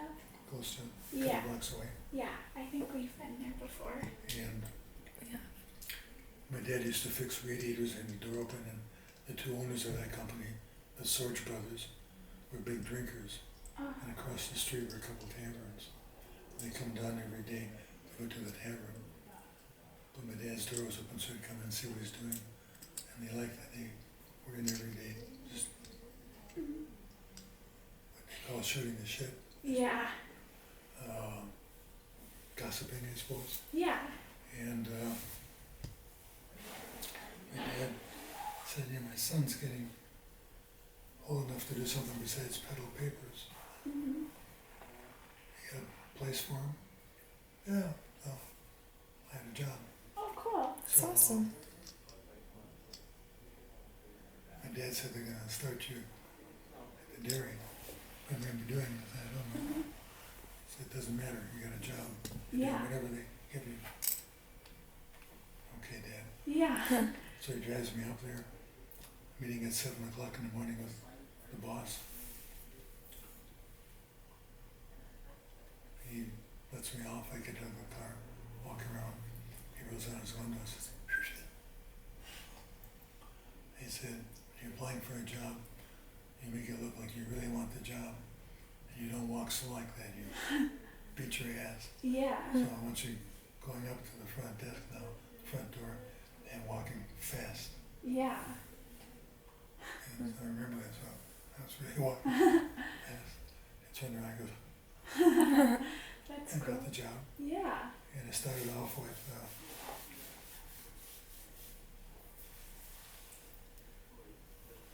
working in the ice cream department. And the ice cream comes out of a machine through a hole about that big, and you fill up the container, and then you put it, someone over there closes it, and someone puts it in the freezer. Yeah. So I did that for a while, and they said, they need you in the dairy department. Well, milk at that time came in glass bottles. Do you ever remember seeing that? And my job was to take the milk after it was filled, put it in cases, and then go up about 6 feet high and 3 cases deep, and do another one. And the guys in the back in the other room didn't see it was 90-degree turn, would take the cases, which came in. People had milk in glasses at home, and you'd take it and you'd put it outside, and the dairyman would come with fresh beer or fresh milk and take the old stuff, which went back to the guy in the back room, and his job was to make sure the bottles were clean. People used to put in cigarettes, Oh wow. mice, and dump them out. And my job was to, after he cleaned the bottles, he went through a washer, and then milk went in it, and then over here they came, and my job was to take the milk as it came off and fill each case. Oh, okay. There were 12 bottles in the case. I got really boring after a while. Yeah, I bet. So I found I got pretty good. I could take them. I could be even further away. It'd have to be right here. I could sort of throw them. Oh wow. And occasionally I'd miss him. One would break the other. And it'd shut down the whole line. Oh yeah. And the guy from the back remember coming around saying, "Oh, that goddamn kid's playing games again." I did that. Then I needed someone to drive truck. And I was 16. I just did my license. My dad was probably bragging to the Sorge brothers what a good driver I was. I don't know that, but it's, Yeah, what you assume. so I got to drive truck. Oh, cool. Wow. And these were trucks. I drove truck to Port Washington, which is maybe 60 miles south of Manitowoc. I got to Green Bay, which is maybe 30. I had to go about 40 miles north. I got to Sturgeon Bay, which is a little bit further, and over near Menasha. On the first ones I took, it was a big truck. The back of it was about this long, maybe half the width, maybe as high as the tops of these shades. Oh yeah. I hadn't driven trucks like that, and I broke cars. Yeah. So I was impressed that he said, "Here's you're gonna be driving this." It had a different shifting system, had multiple gears, and I did that to all those places. I was taking a load down to Port Washington once, and I saw the back of the truck go down, boom, and then the truck starts going over to the left side. We had no double lane highways at that time, and I was trying to keep it from going in the ditch, which I did. So I had to call home to bring another truck down. Of course, Wow. we didn't have these, so I Yeah. had to walk to a farm, and all the farms would be greeted by dogs. Oh. Very mean Yeah. dogs. And at any rate, I got to talk to the farmer, told him, he said, "Well, I got a phone." So he called, they sent down a truck from the dairy to take all the stuff in my truck, put it in the empty truck, and I'll go back to Port Washington. Oh wow. It was a real long day, but Yeah. good time. That's good. The bulk trucks, you might see the trucks all like this. They carry milk that's not in the container, or ice cream mix. I had to drive that truck to Menasha, which is maybe 50 miles away. Wow. And I didn't realize it had a very complicated shifting system. But I didn't realize that when you have liquid in the back, you come to a stop sign, you hit the stop, the fluid comes forward, and then it goes back. And the front of the truck goes up like this. Oh Then it comes wow. back, and if you're not on the brake, it goes forward. Oh wow. So I learned how to operate that in a hurry. That's scary. I thought I was a big shot driving truck. There was a lot of truck drivers, and they were all smoking, everyone. So I could buy a package of cigarettes in the machine for 25 cents a package. Oh wow. Now they're a little more expensive, I know. Yeah. After a while, I knew how to do all the trucking and everything, and I got boring driving. Hitchhiking was very common. Maybe people wanted to hitch. On the glove box of the truck was a big sign, "Do not pick up hitchhikers." So I would slow it down, but I couldn't do it. Pick up, and then that even got boring, so what I'd do is I'd stay on my head, and I'd start downshifting, going from like third gear to second gear to first gear, and he could hear me downshifting, but I wouldn't stop and go beyond him distance, and you could tell I was waiting because I could see him in the mirror, and they'd run, they'd put it in gear and take off. I tried it to choke out on me. That's funny. Oh, I shouldn't do that. You could probably put on the phone though, and you'll still I can reach. what? Put on the floor. Yeah, if you want to just put it on the floor. Wait, let me make sure it's still recording. Oh yeah, it is. Just do this and adjust this really quick.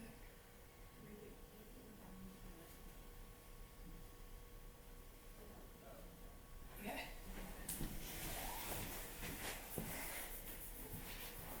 And so then you drove the trucks, and did you have another job after that, or you did that I until worked in the dairy.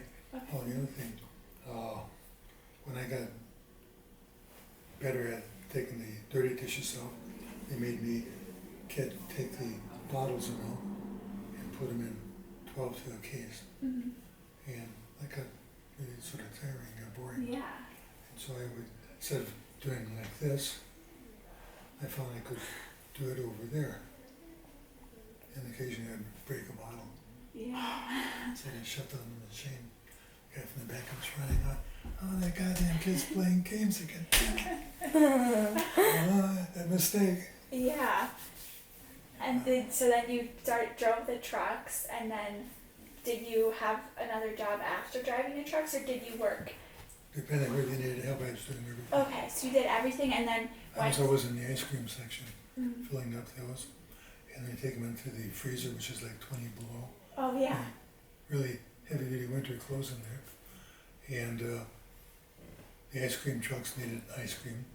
And they drive up, and I'd put it from the ice cream locker through a little chute to the guy who was loading his truck. Oh wow. Oh, so you really did everything there. Yeah. And cut a lot of grass. For the dairy farm or independent? Now, as part of that, I Oh. was hired initially, I think that, well, I don't know which one came first. They spent a lot of time in the garage helping the mechanics fix things. Most of which was my job, was cleaning the trucks. Mm-hmm.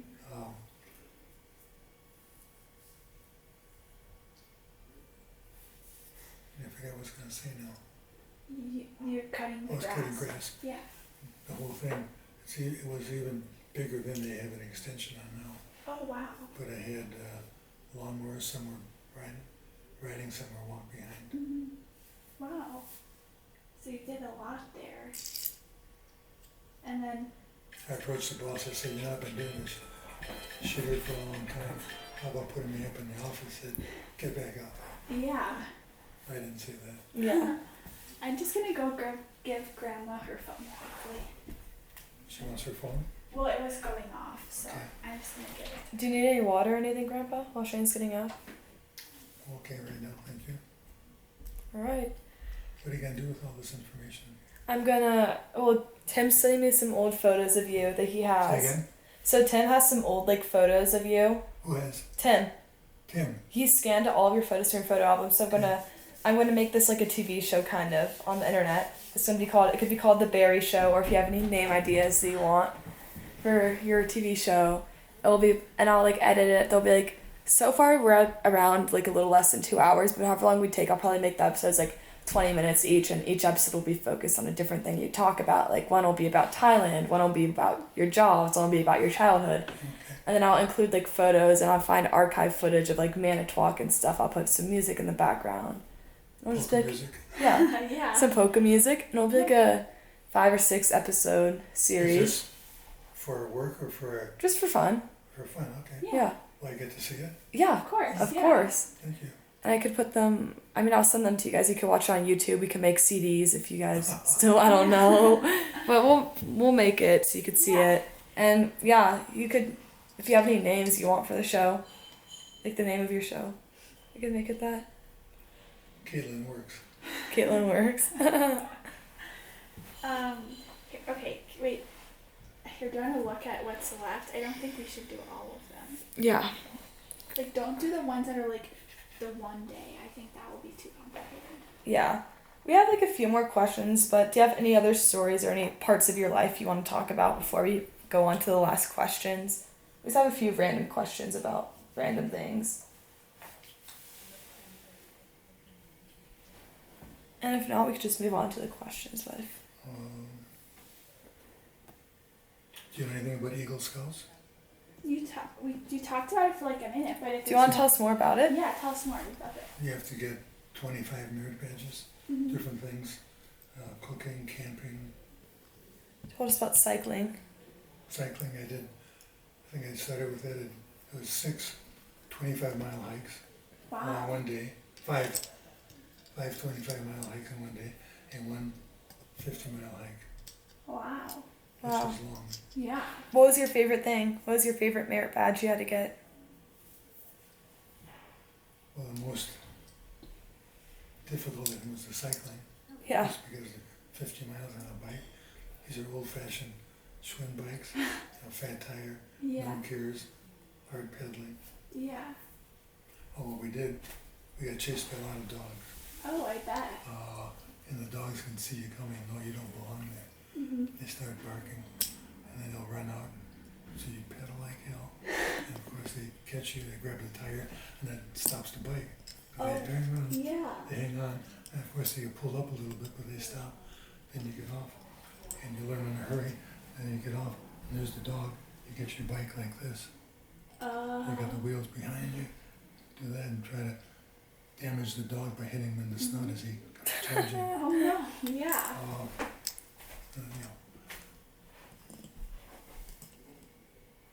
Either I got bitten or my partner got bitten, I don't recall.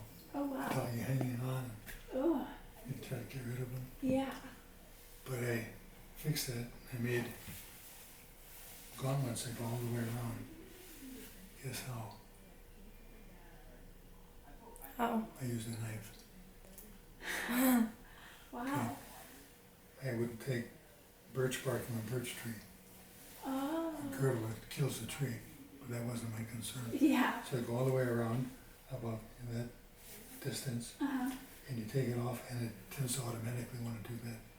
Oh yeah. And you wait a number of weeks, and it gets sort of firm, but you can open it up, you can open it and put it on, so it's like a guard. Oh, wow. And since we did it, we had no more dog attacks, so Oh, that was smart. that was just a coincidence. Yeah. That's cool. That's a very smart Yeah. solution. Is there anything else about the Eagle Scouts that you want to talk about, or?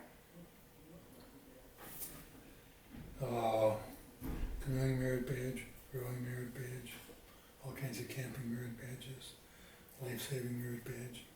Wow. What you do is try to pick someone up off the bottom of the lake. Wow. And the guy that helped us with that was the waterfront director at Silver Lake, Pigeon Lake at the Boy Scout camp. He was a tall guy, about 6 feet, Wow. and he would swim out and say, "Okay, I'm going down to the bottom. You come pick me up." He'd exhale, so he'd stay on the bottom, and I'd swim down, and I'd get down. And when I got down, I was almost out of air. I'd have to go back up without even getting him. Oh yeah. And I'd go back down and get him. He had a day-old beard. So I'd grab him like this and get him up and up, so I could have him. In essence, if he were me, I'd be behind. Oh okay. And then come in and you get your elbow here, you come underneath and hold him like this. That's how you pull him. Oh wow. So if he's trying to get you, which someone drowning will do, you're not going to be a victim also. Mhm. So you get behind, and then you got to swim up and up to the ceiling. Or Oh to wow. Yeah, to the top of the lake. the, keep them up like this. Yeah. Swim them into shore by pulling them. Wow. That's intense. Yeah, it was impressive. Yeah, that's cool. Canoe merit badges, cooking merit badge, camping merit badge. Wow. That's a lot. Some politically related. Maybe something like, you might get in a civics class. I don't recall the exact name. Mm. Civics was one. Mhm. That's cool. That's cool. What was like? As an Eagle Scout, you need 21 of those. Wow.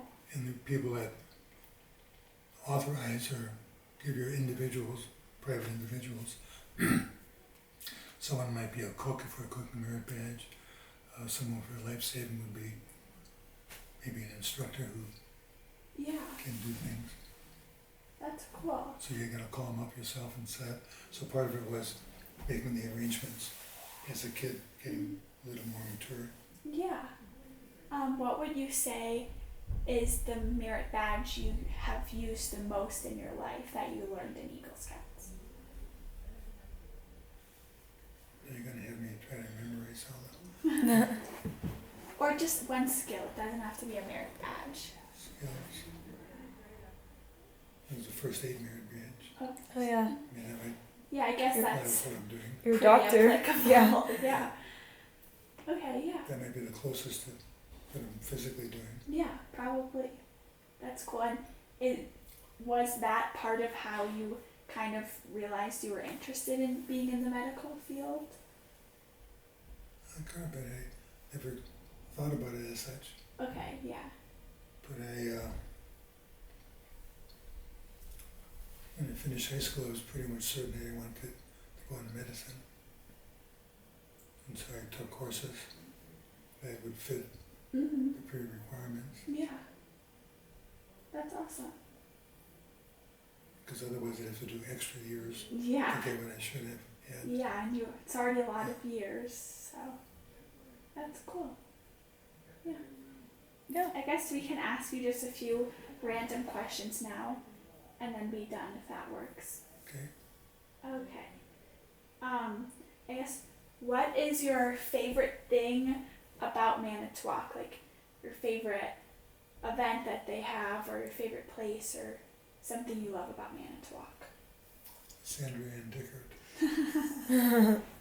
Yeah. Well, I know everything about Manitowoc. I've been a hometown. Yeah. People are nice. Hmm. Nice place to raise kids. Yeah.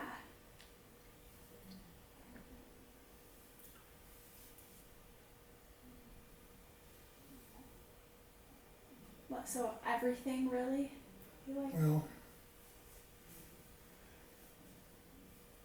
they're sort of old townish. Yeah. People,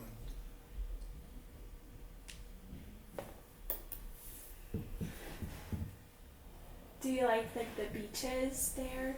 beaches. On Lake Michigan, like do you like being really close to the lake? I like being able to go to the lake. Yeah. We decided not to live at the lake because it's colder. Right, yeah. Oh, on a hot summer day, that's okay. Right, but That's not when in the people winter. come down, drive down Yeah. in the evening just to get, and go home where it's really hot. Mm-hmm. Oh.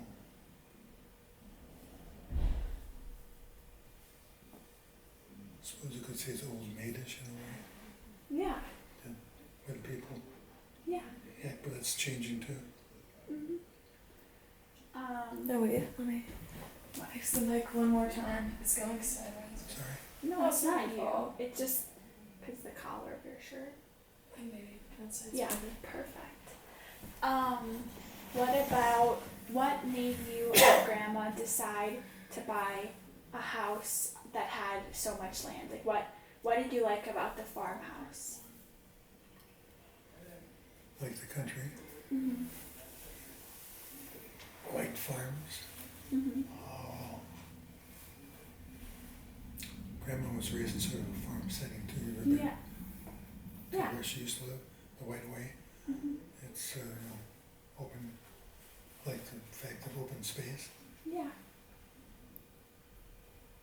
could decide where the kids were, where they rode their bikes, Mhm. which worked out finally. Yeah. They're up and down the driveway. Right. Yeah. Until we found out Brian took some friends on the street Oh. to enjoy some beverages. Yeah.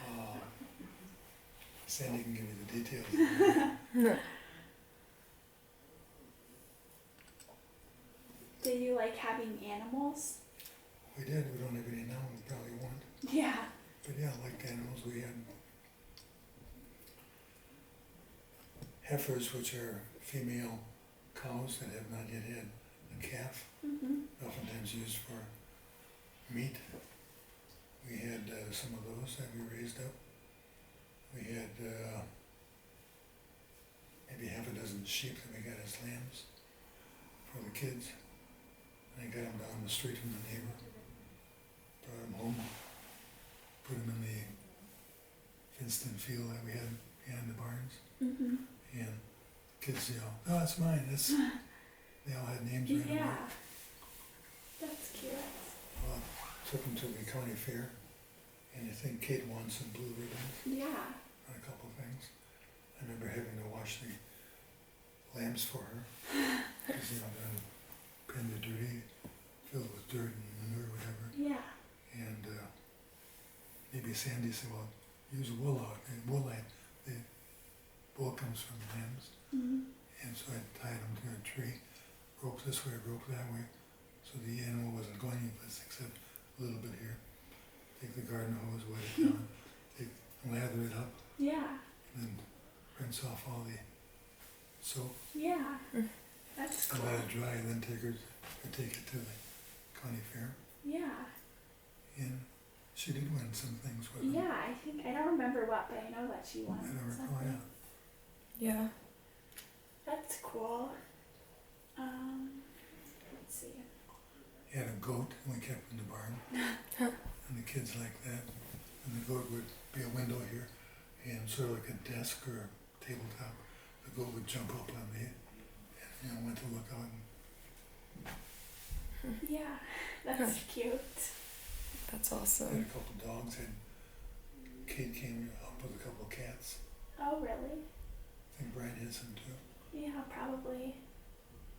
That's cool. Yeah. It was fun. Yeah, totally. Let's see.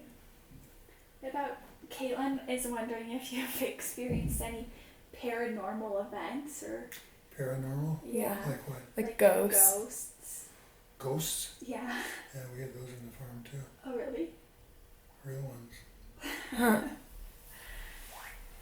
Or like, have you ever been in like a haunted house or anything, or you don't believe in that kind of stuff? I haven't been there yet. Okay, that's what I thought. We did have a shotgun available in the house though, In case. if I wanted to have need for it. Yeah, that's true. What about, do you have any hidden hobbies or like secret talents or anything? Secret talents. I have taken piano lessons. I got Oh, really? pretty advanced. Oh, I didn't know that. You didn't know about that? no. Go back to see sister every week for lessons. Oh, that's cool. And she'd say, "Okay." I said, "I told you that. I said, you do it this way." So, "Well, sister, you get pages." Yeah. And they went back and forth, and I said, "This isn't going to work." Yeah. Quit. Oh.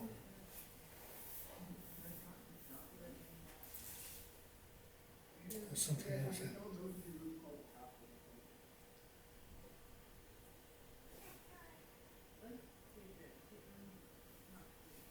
Ask the question again. Yeah, do you have any like secret hobbies that you don't really tell people or talents? And you mentioned the piano. I took piano lessons. I took singing lessons. Oh, really? I got to the point that I was in a choir. Oh, Oh, I really? didn't know And that. we do performances. And the instructor said, "We're going to have parents and guests coming now. But you up there, yeah, you would just move your lips, understand? Okay. And I could never figure out how he could tell that I was not where I should be with. But I talked to other people in music and say, yeah, they can tell by hearing and seeing, you know, who is the guy that's not. Yeah. That's funny. Wow. Yeah. Let's see. So I never was able to become a pianist or a vocalist. Yeah. That's okay. Are there any more questions that we have, or do we ask them all? We asked most of them. Where did? What's your favorite movie? Oh, boy. I don't know if I have one. Forrest Gump, Sound of Music. Forrest Gump, I enjoyed that. Yeah.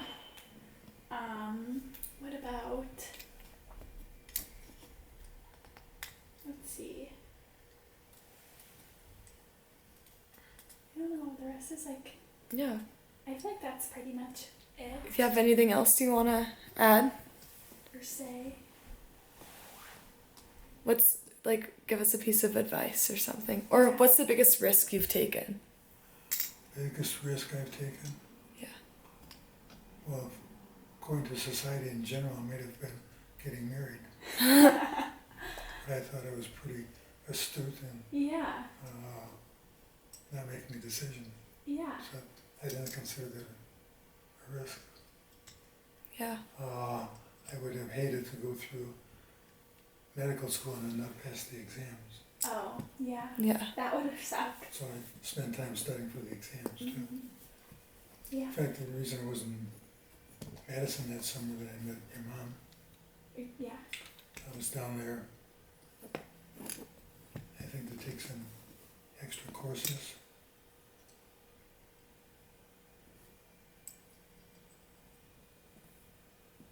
That I couldn't get otherwise, or just to get more, I don't recall. Yeah.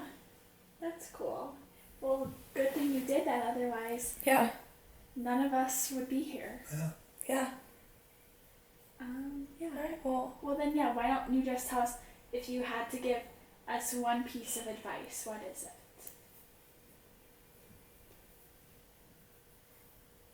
study hard, be honest, Yeah. don't cheat. Those are all good. alright, well, thank you, Grandpa. Yeah. Thank you You're for sitting You're down. welcome. I feel this is really interesting. Yeah. So thank you. Yeah, lots of things I didn't know. Yeah. And our TV show is going to be awesome. Do you know what you want it to be called? Say again? Do you know what you want the show to be called? I know what you mean. Like all the videos. I'm making, remember I told you I'm making it like episodes? Like Oh. 5 different episodes? The Barry Show, maybe? Or... I'll leave that up to your decision, whatever works best for you. Awesome. Okay. Well, Alright. Well, Yeah. thank you, Grandpa. thank you. Is your intent to put it on TV? Is that? YouTube, probably. Just for us to see. Just only our family or I never whoever. use YouTube, but should I know about it? Nothing really. We'll just when Caitlin makes the videos, we'll just send we'll send them to you guys. Yeah, we'll send them to you guys. Yeah, it YouTube. just makes them easy to And send. yeah, I mean, just for our family, or if you guys want to send to anyone, or who knows, maybe you'll go viral on YouTube and become famous. You never know. You might be the one getting famous. Yeah. Never know. We'll see. We'll see. All right. Well, thank you, Grandpa. Yeah, Well, thank you're very you. welcome. Happy to help out. I'm sure you don't mean to embarrass me.